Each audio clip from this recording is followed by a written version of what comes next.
mettiamo fine a un articolo, l'articolo 70, che è inglorioso perché insomma è un articolo di fine corsa, ma che nulla osta, nulla c'entra con quelle che sono poi le dinamiche regionali e le corsie che si dovrebbero attenere per ottenere contributi e finanziamenti per opere che possono essere anche meritevoli, ma ripeto sono state chieste e colte con metodi che non sono quelli ortodossi. Si è fatta una buona politica oggi con la chiusura in commissione e martedì prossimo nel provvedimento finale del PDL 11 appunto nel concretizzare anche quelle risorse che erano state messe a copertura virtuale e che oggi invece troveranno un compimento in spese invece necessarie, tipo quelle appunto delle province per i sensoriali o per appunto la questione dei nostri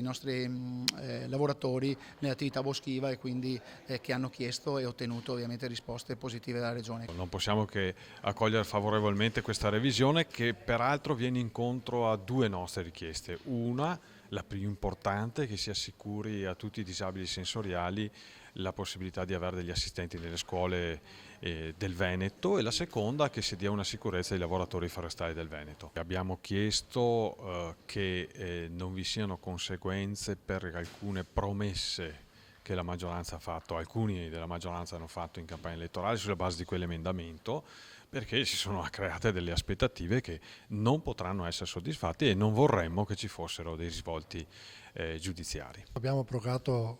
questo articolo 70 che prevedeva questa lista dei sogni approvata prima delle elezioni, che aveva così proposto delle regalie a moltissimi, ma solamente per scopi elettorali.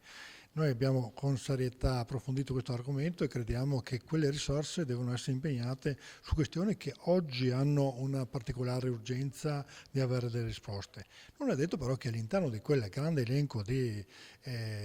marchette elettorali ci sia invece qualcosa anche di buono. Noi lo andremo a valutare e andremo a riproporlo attraverso quelli che sono i canali tradizionali. Qualsiasi comune dei 580 comuni del Veneto può partecipare a dei bandi per poter accedere a dei finanziamenti, non può essere solo un comune perché allora era amico di qualche consigliere in quel momento. Quindi diamo la possibilità a tutti, soggetti pubblici e privati, di poter partecipare attraverso i bandi pubblici alla possibilità di avere dei finanziamenti.